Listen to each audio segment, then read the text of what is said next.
What happens when the most powerful central bank in the world collides with the criminal justice system? Not over interest rates, not over inflation, but over a building. At least that's the story. So what we're going to take a look at for you one of the most consequential institutional confrontations in modern U.S. economic history.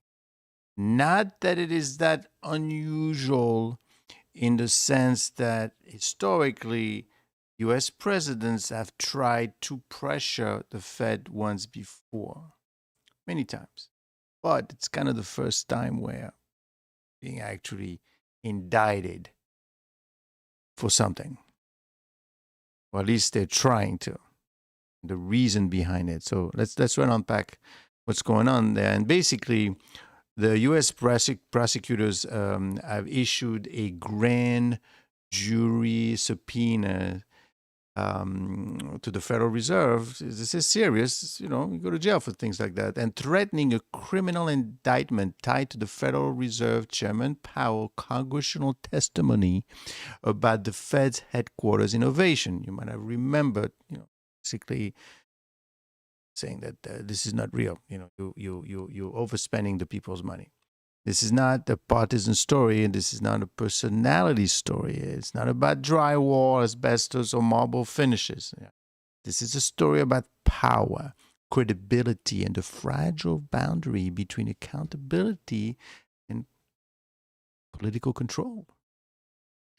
So let's start with the facts first, not speculation. So the Federal Reserve has confirmed that it has received grand jury subpoenas from the Department of Justice related to Chair Powell's testimony before Congress concerning the Fed's multi-year renovation of its Washington headquarters.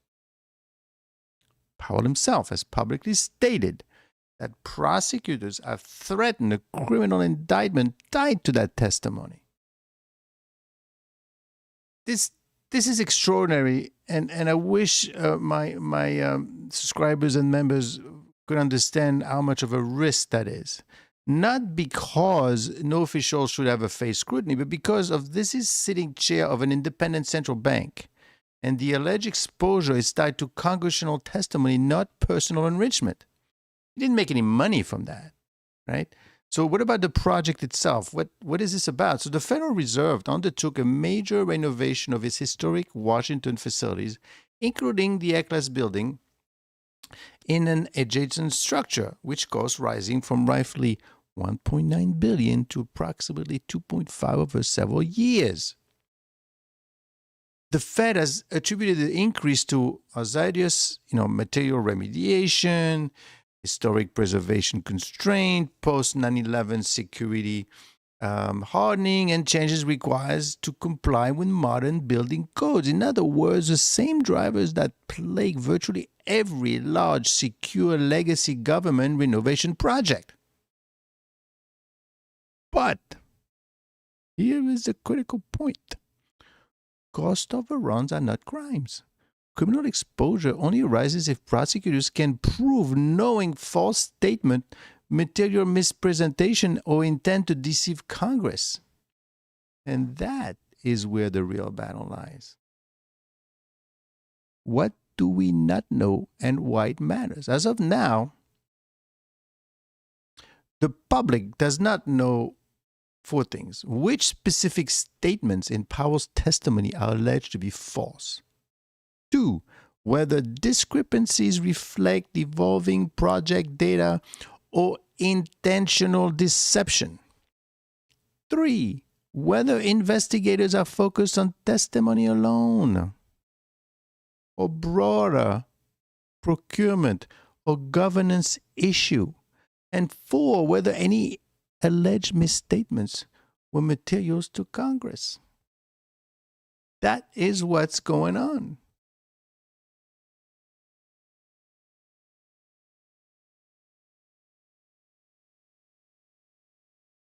These distinctions are not technicalities. They are the difference between administrative embarrassment and criminal liability. A witness can be wrong, a witness can rely on staff, a witness can speak accurately based on information available at the time, and criminal law requires intent.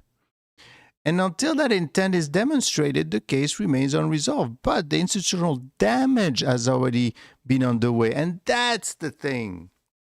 Doesn't matter if he did it or not. I mean, you actually believe that he did it on purpose to make some money on his own, which he hasn't, trying to save money. Who knows? Maybe he dealt with some crooked guy in there and told you something. He said yes, he didn't read it, didn't understand what's going on. But the point is this. The institution is being damaged. So the elephant in the room, this is not just a legal matter. This is an institutional stress test. And you see the administration right now stressing everything. Stressing Venezuela, is stressing Iran, is stressing Europe and Ukraine and Russia, right? It's all over. Cuba. The Federal Reserve is designed to be three things. It's designed to be independent from elections, insulated from political retaliation, and empowered to make unpopular decisions, especially on inflation and rates. Take a look at what happened between Arthur Burns and the guy in the 70s, the president in the 70s, Nixon. Nixon and Arthur Burns, see how close they were, which made Arthur Burns the worst Fed chair in history. So markets do not price the Fed because it is perfect. Markets price the Fed because it is credible. And credibility is not statutory. Credibility is psychological.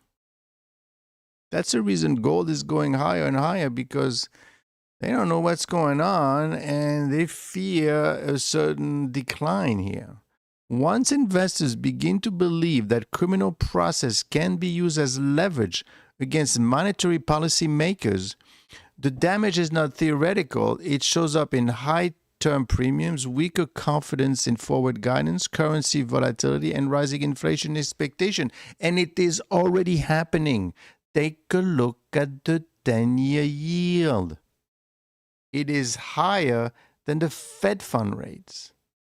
That means the market does not really believe that the Fed believes that there's no inflation fear. The market knows the Fed is being pressured in lowering rates, which it is, lowering the rates, and they're saying, well, employment is a bit weak, and right? Yeah, but inflation is also still there. And you do not want to lower rates when you have inflation. Even if no indictment is ever filed, the threat itself alters incentives. So, the hard truth. The Fed is independent, but it's not immune, right? So let's be clear and balanced. The Fed Reserve is not above the law. It controls trillions of dollars in assets. It influences every mortgage, bond, and equity market on earth. Oversight is not optional. But independent and accountability are the same thing as prosecutorial intimidation. There's a difference between investigating fraud and creating pressure that coincide conveniently with political disputes, and history shows why that distinction matters. Now, of course, you got to be careful what you're listening out there, and this is why I want you to join this channel, right? The myth is that the Federal Reserve has always been independent. The reality is that independence has always been contested. After World War II, the Fed was effectively subordinated to Treasury financing needs. And until 1951, Treasury Federal Court reestablished monetary autonomy. So the independence was tested almost immediately. I said, wait, these people are going to control everything? No way. In the 60s, President Lyndon Johnson openly pressured Fed Chair William McChesney Martin to avoid rate hikes during an overheating economy. This is not new what the current administration is doing. Don't listen to the rhetoric. In the early 70s, as I said before, President Richard Nixon applied relentless pressure on Fed Chair Arthur Burns to keep policy easy ahead of the 1972 election. Now, why do they want rates so low? It's very simple. There is an inverse relationship between rates and stock prices, right?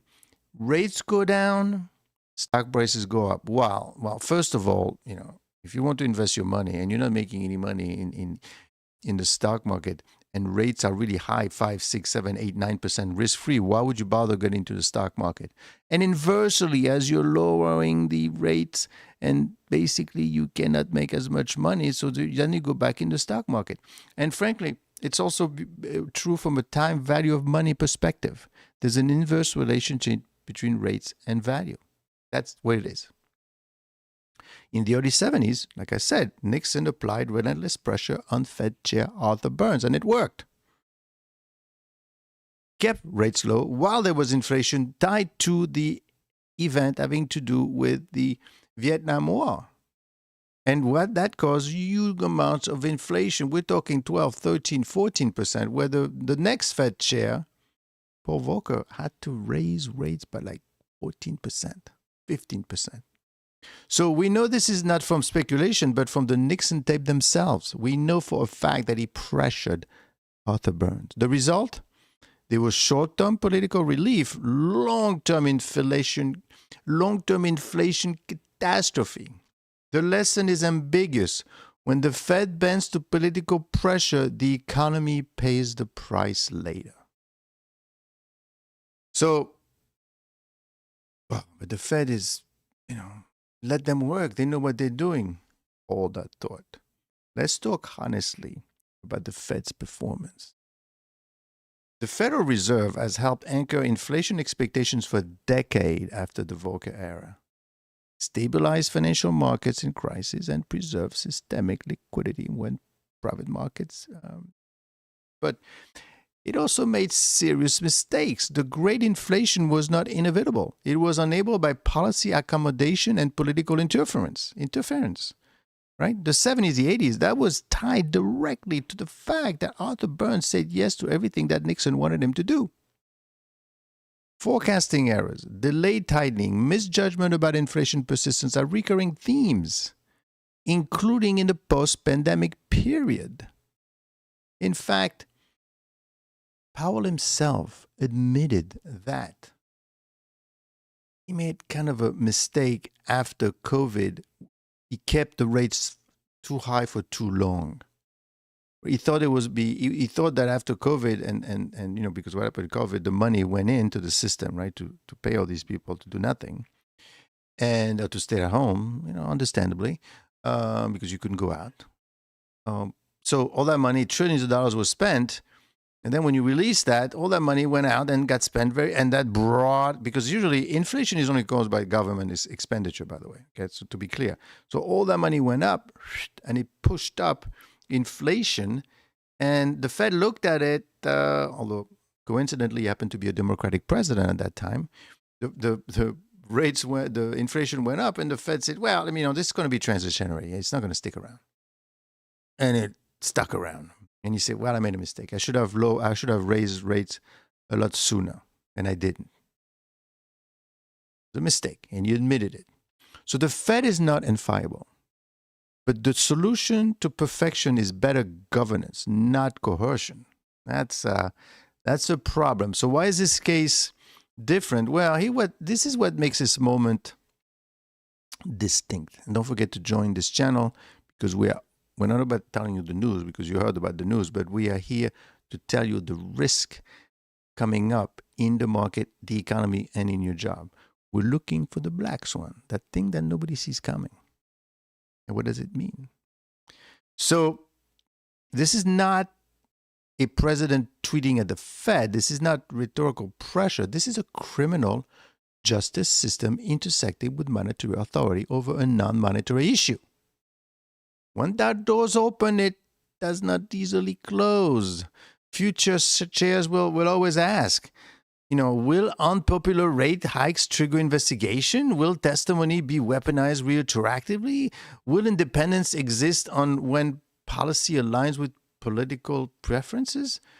So those are not abstract concerns. Those are governance risk. What the current administration is doing by shaking that tree, they're also shaking the trees with the European by saying, listen, we're not going to protect you anymore. I mean, so that forces them to start building their own armies. And there are huge opportunities here to make money, believe it or not, with defense stocks. And again, join my Patreon channel. I will talk about that. They're also shaking the tree in America. They say, you know what? The doctrine, right? The Monroe Doctrine, maybe this whole thing is mine, is ours. Greenland. Now, again, let's be careful when we talk about Greenland and these things. At the end of the day, this is not just a new idea. The U.S. has been trying to get good to Greenland for forever. They got Alaska from the Russia. You know, maybe they could Greenland from the Greenlandese. We'll see. But the point is, they're shaking that trees a lot. So what are the 3 scenarios ahead? Let's talk outcome. Scenario 1. The investigation narrows, prosecutors decline charges, and the Fed improves transparency around project governance. This is the least destabilizing outcome, right? So they decline the charges, and the Fed improves transparency around the project. Scenario 2, charges are pursued, even weak ones. Market reacts negatively. Institutional trust erodes and monetary policy becomes politicized by precedent. Scenario 3, a quiet institutional bargain emerges. Accountability reforms for the renovation project coupled with an explicit reaffirmation in monetary policy cannot be coerced through legal threat. The problem is that credibility, once damaged, is extensive to restore. So I have to think about this clearly. Here's a discipline framework. You can believe that Congress deserves truthful testimony and that prosecutorial threats against a sitting Fed chair carry systemic risk. That's a word, systemic risk. This is what this channel is about. We're looking for that systemic risk. Now, you started something here. You can demand specificity from prosecutors and transparency from the Federal Reserve, and you must separate construction management failures from monetary policy legitimacy. If those lines blur, the institution weakens, regardless of who is right. So this story is not about marble floors or renovation budgets. It is about whether the U.S. can maintain a central bank that is accountable without being submissive, independent without being arrogant, and powerful without being politically captured. History is very clear on one point. When central banks lose independence, inflation always wins. Eventually, the only open question is whether this moment becomes a footnote or a turning point. And my concern is this is a turning point. After the U.S. did what it did in Venezuela, as much as you hate the guy down there, they did something that is highly unusual, but they've done it in the past. They've interfered with Latin America in many ways, many ways. It's just this time it feels a bit too much, a bit too strong. And then you could leave it at that, but now you're talking Cuba, you're talking Greenland, you're talking lots of different things. And then you're talking about that. Whoa, I mean, just one thing at a time, please. You're changing the diaspora of the U.S. But then again, you need to understand one thing. This is not some crazy idea. The U.S. is losing ground. The U.S. needs to do something major, and they may not have that much time to do it in. So I don't know what you guys think. What are the taxpayers paying for the renovation of the federal building? Well, anyway, yeah, I agree with that. Get rid of the Federal Reserve. Well, you know what? That is a thing, get rid of the Federal Reserve. And the reason why is because you need to understand one thing. It's not inviolable. And after 2008, when the Fed completely missed the 2008 financial crisis, what did they do? Who came in? Who came in and said, you know what, we don't need a Federal Reserve. We don't need somebody to print money. We're going to create our own money. Bitcoin. Yashimoto came in And he said, you know, well, we don't know who he is actually. I shouldn't say he or she. We don't know what Hashimoto is. So that's the person that created the Bitcoin. They said, well, we need an independent because, you know what? The Fed was in cahoots with the market. I don't have to say that. The previous Fed chair, who was the Fed chair in 2008? Who was the Fed chair in 2008? I said to my students all the time, my investors. And then when they say, well, I can't remember. He was the most famous Fed chair. He was there for 20 years. And when he went to Congress, they said, why did you allow this to happen? You were supposed to be in charge of the financial system. And the answer from him was, well, you know what? I did not know. I did not realize. I didn't understand. I basically saying, I trusted the bank too much.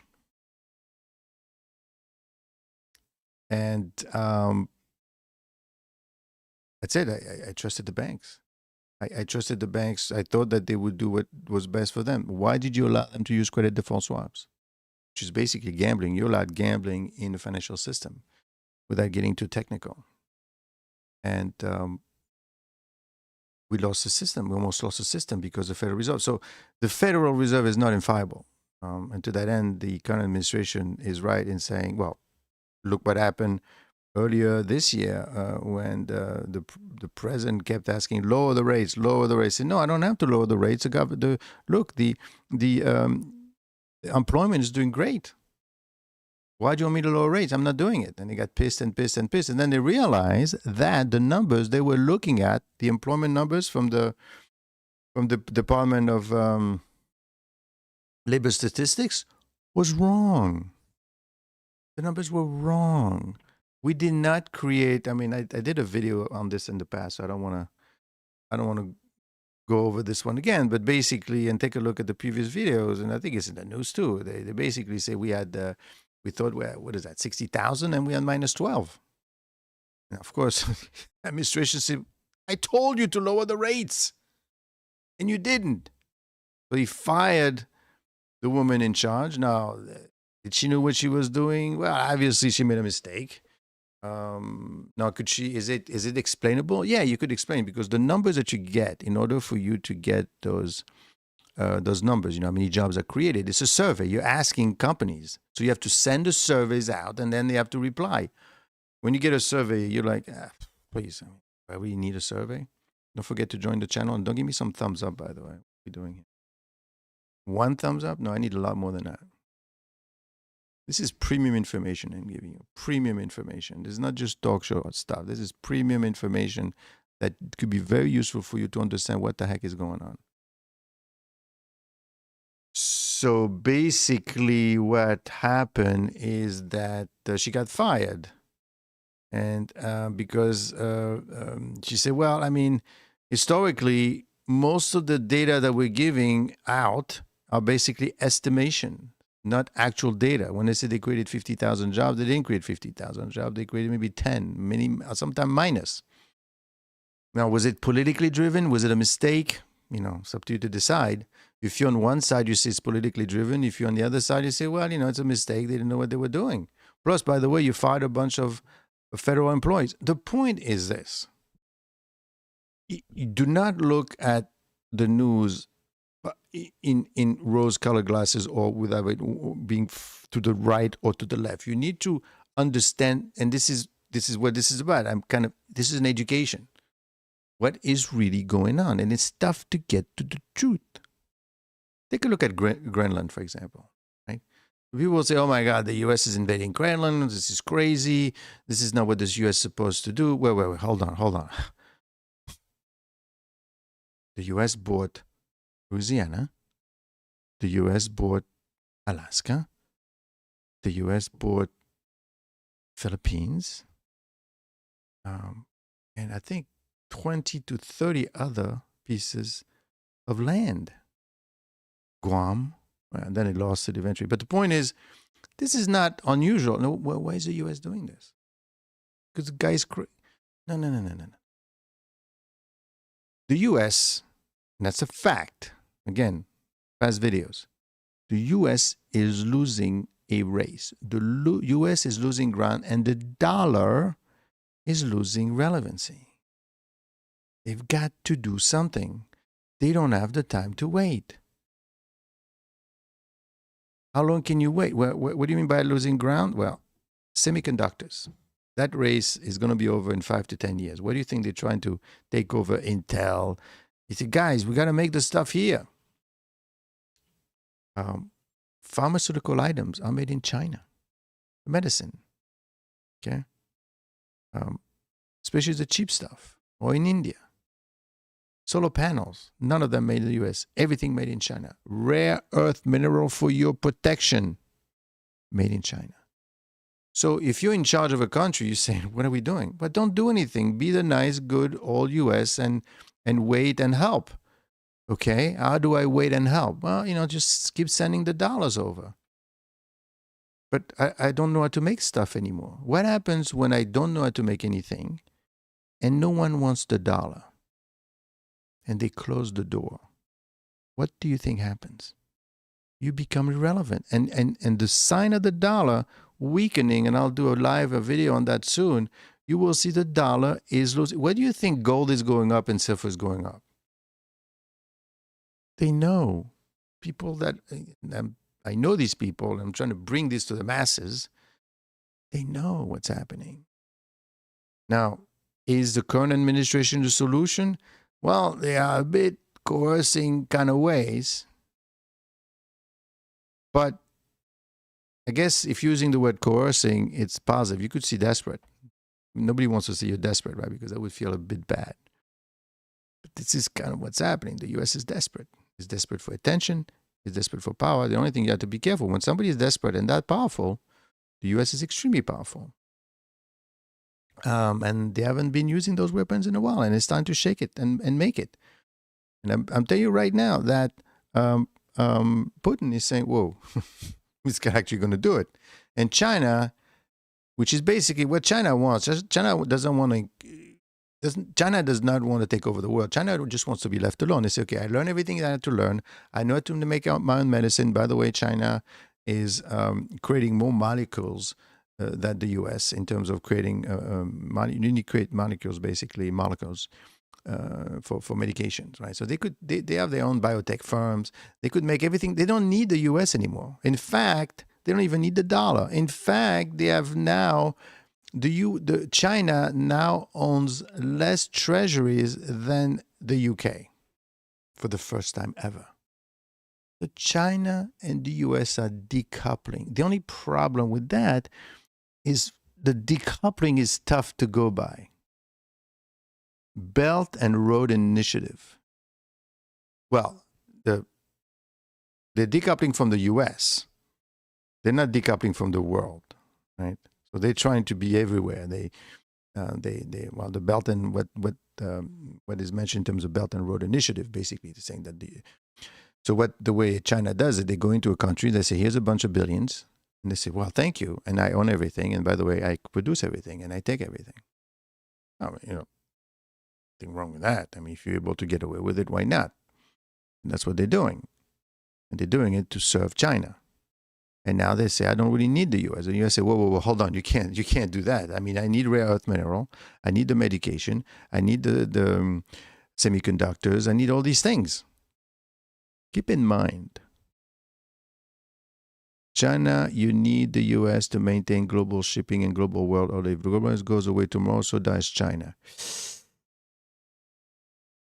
I think they still need the global order, but they are almost there. But I think the current administration got elected a bit too soon and acted a bit too fast for them. They were almost there. Because essentially, if you think about it, 10% of the world has almost 50% of the population. If you take China, you take India, and you take Russia, and the Asian Pacific there, that's it. They don't need anyone else. They could sell to each other. India, and that's why this whole interaction. They're trying to get together. And the reason it's not working is because India has been fighting, literally fighting with China in the past. India does not particularly like what Russia has been doing. So they kind of don't get along. Although, man, if we could only get along, we're on top of each other. We would not need the US anymore. Let them go. Who are they going to sell to? Canada? Canada does not like the US either. So this US decline has been going on for a while. And by decline, meaning that the US is not making anything and is spending. And of course, if everybody gets along, that's great, right? There's nothing wrong with getting along with a bunch of people. But the problem is China might not be that player that the US wants. The China is just taking everything for itself, making everything for itself, and it's not sharing anything. Look what's happening with rare earth minerals. Rare earth minerals are very important. 80% of it comes from China. Now, of course, you could ask the question, how did you get there? Didn't you see it coming? Well, think of it this way. If you're a U.S. corporation and you are actually selling items in the U.S. and you could make it for pennies on the dollars in China, let them make it. I'll sell it here. In the meantime, they're learning how to do it themselves. Now, when you talk about a t-shirt and a shoe is one thing, but when you talk about semiconductors, biotech, solar panels, medication, medicine, do you sure you want somebody else to do it for you? As long as they want to sell it to you, that's fine. But look what's happening with the rare earth mineral. China says, I'm not so sure. I'm not so sure I want to sell it to you anymore. Whoa. Well, then I'm going to have to go get it.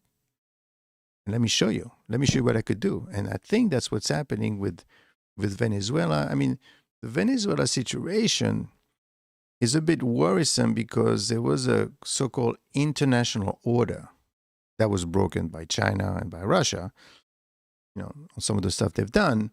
The U.S. never had broken the international order by attacking a country or going into a country that didn't do anything to it. Well, okay. Yeah, the drugs. But hold on. Technically, Venezuela does not make any drug. They just pass it through. Okay, fine. So they contributed to the drug crisis in the U.S. So therefore, I'm going into a country, invading a foreign country, literally. I mean, Israel does it all the time. When they go, you have to understand they have good reason to protect themselves. And the U.S., the only thing, were you very threatened by then why don't you invade Mexico and Colombia then? No, but they want the oil from Venezuela. Well, yeah, there's about, I think, $300 billion barrels of oil, but you're not going to get to it. They're not going to be able to be. It's going to take 10 years before you take anything out of Venezuela. So what are you doing? Well, you're flexing your muscles, basically. You're showing to the world, listen, there's a new sheriff in town, and he's not going to protect you anymore. He's going to take care of himself. Because he's losing ground. He's losing the town. Everybody's laughing at him, and lots of abuse and blah, blah, blah. So I'm taking over everything. Of course, that will obviously bring back the concern, and the Europeans are going to have to choose with whom they want to go, and including India. Not so sure if they want to go with China or Russia, quite frankly. India is a democracy, by the way. So basically, you have to pick sides. This is kind of what he's doing, what the U.S. administration is doing with Powell is basically the same thing that they're doing with Venezuela. They're pushing the envelope. Why? They have no choice. They have no choice. If they don't do anything soon, they're going to become irrelevant. What do you think? Everyone is buying gold and silver. Paper money is not going to be worth, when paper money, we're talking about the dollar here, is going to lose its relevance. And if that happens, then the U.S. is not going to be able to print any more dollars in order to refinance its debt. And then what do you think happens to the $37 trillion? Not paying it because they can't afford it. Because nobody wants to buy the debt anymore. Nobody wants to buy the US dollar debt anymore. And when that happens, then the US defaults, and then you have a major, major collapse in everything. If you think 2008 was bad, forget it. And usually, when things like this happen, you need a war to clear everything out. So, how do we get to that level? This is why this story about Powell is kind of interesting, because it's essentially talking. It's essentially telling you that the world is changing. The systemic risks are increasing, and this is what this channel is about. This channel, and don't forget to give me some thumbs up and to subscribe and to join the Patreon channel, because at the end of the day, we need to make money too. These people have jobs, right? How do we take benefit? In my Patreon channel, what I do, I go in and I look and I study and I try to understand where the risk is going to come from. When I see what's going on with Powell and, the prosecution, the way I read it is very different. I say that you're going after an institution. You're shaking the tree the same way you're shaking that tree in Venezuela, and you even want to Cuba, believe it or not. Right? Take care of Cuba in the process. What's the point? The point is you're showing China and everyone else. And people, will think this is great. Well, yeah, right now it's great. But the Europeans are arming up. Right? And at some point, when everybody's armed to the teeth, what do you think happens next? Well, everything closes up, right? Fortress America, that's the idea. Take over Greenland, take over Canada, close the doors, and then China does its things with India and Russia, and everybody stays on their end, on their side of the fence. That's the world that we are going to have pretty soon. Now, of course, you could blame it all on the current U.S. administration. Of course, if you had somebody else in there, maybe they wouldn't have done it that fast. They would have waited and tried to explain to China, can you please send me this? Can you please work with me? But you have to understand that the Chinese basically wants to decouple from the U.S.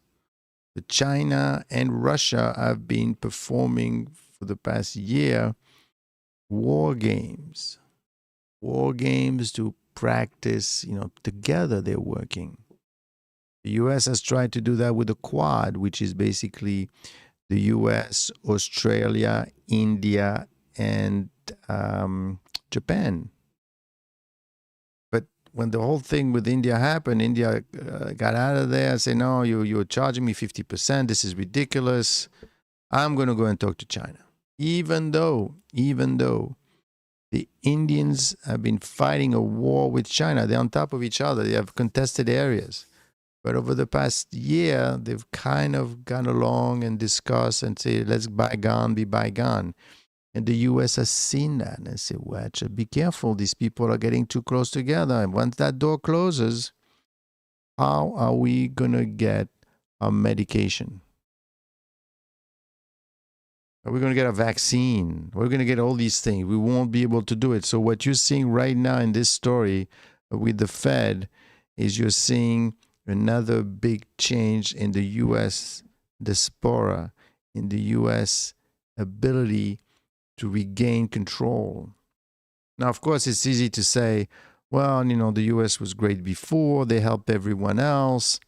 And why couldn't they keep doing that? Be the nice guy. Well, from your standpoint. But the U.S., I'm in the U.S. right now, not born in this country. So I understand both sides. The U.S. right now is losing ground. I believe that could it have been done in a better way? Yeah, but it would have taken more time. And thank you. Hopefully I speak your language. The thing is, we are kind of on for the ride, right? I mean, And that ride is, from a market perspective, and don't forget, the market is priced for perfection. Nothing can go wrong right now. Nothing. I mean, the P ratios and stocks, paper money is up there. Anything happens, and this thing is going to. When I say anything, I'm talking the U.S. Somebody dies in Venezuela. U.S. soldiers. Now the U.S. has to do something. And they have to get in there. They got to bring more troops. And now you're getting involved in one. And don't forget, buy silver. What do you think is happening right now? Everybody, forget silver. Silver, gold, platinum, copper, all the hard currency, the hard assets. Of course, they're saying, well, we need this for this, we need it for that to build. No. You're only buying it because you can't make any more, and therefore you need a currency at some point. Do you want to be holding a dollar that is weakening? Do you want to be holding to stocks that, frankly, are being pushed up by lower rates? Maybe that's why Warren Buffett has been out of the market for a year and a half. Of course, you're going to say, well, man is going to be dead soon. He's going to quit. So maybe this is part of his succession. Yeah, it's possible. But the fact he's out. I'm going to be looking in my Patreon channel for my members only, obviously. I got to make some money here. Don't forget to thumbs up. I'm going to be looking for risks. Paper money is worthless. Well, lots of minerals and oil in Greenland. Yes, obviously. So this thing is Greenland. Like I said, this is not the first time the U.S. has been doing this, trying to buy Greenland. And this is not the first time the U.S. is buying a country. Okay? I know sometimes the way they position the news, it sounds like, wow, the U.S. is going crazy, attacking everyone. If you knew what the U.S. before the current administration has done in Latin America, you'd be shocked. Look at a book. Look at what Kissinger really did in South America. There's a book by, I have that book. It's a fantastic book. He also wrote a book on Bill Clinton and Mother Teresa and Princess Diana, believe it or not. But he wrote a book on, he died of cancer. I forgot his name. Excellent writer. But basically he said, listen, if you knew what Kissinger, former Treasury Secretary under Nixon, did to South America, literally in Chile, there was a duly elected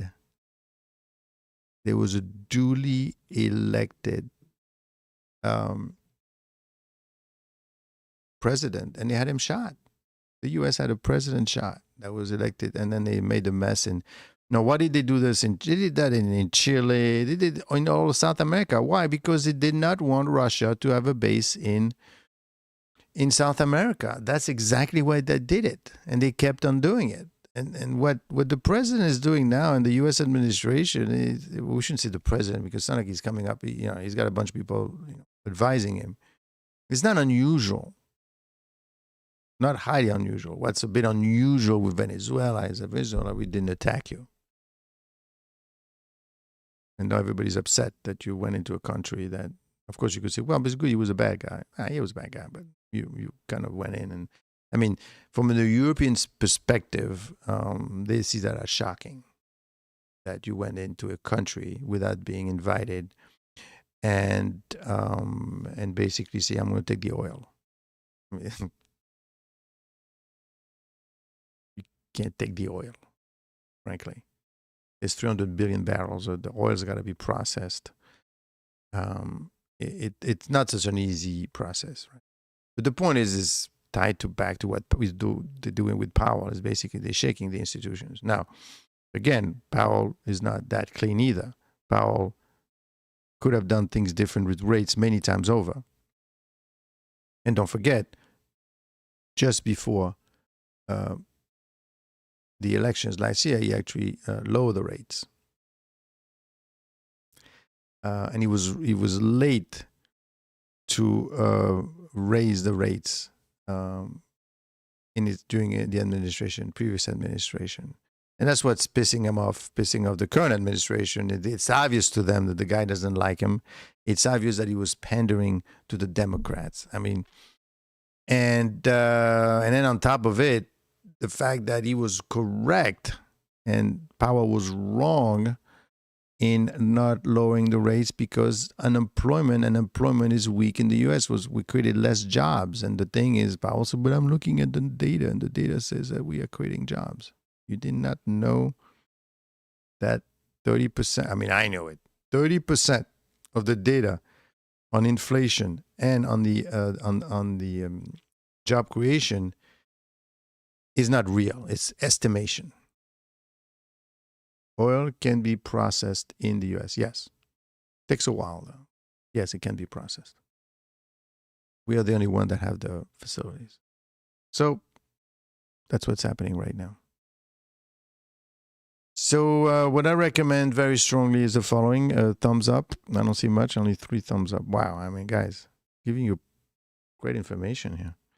But anyway, for those of you that are more interested and want to learn about something, I'm not here to give stock advice. No, in fact, if anyone gives you stock advice, you should be very wary. If somebody knows what the stock is going to do, they would have done it for themselves and would be talking to you, right? So if somebody knew what stocks I'm going to do next, they are not going to tell you. They're going to do it for themselves and make the money. Okay. What I'm here for is education, understanding, and more importantly, let's look at what people don't look at, which is risk. Everybody looks at return. Everybody wants to know how much money I could make. No, try to save money. That's more important. Try not to lose any. That's what you want to do.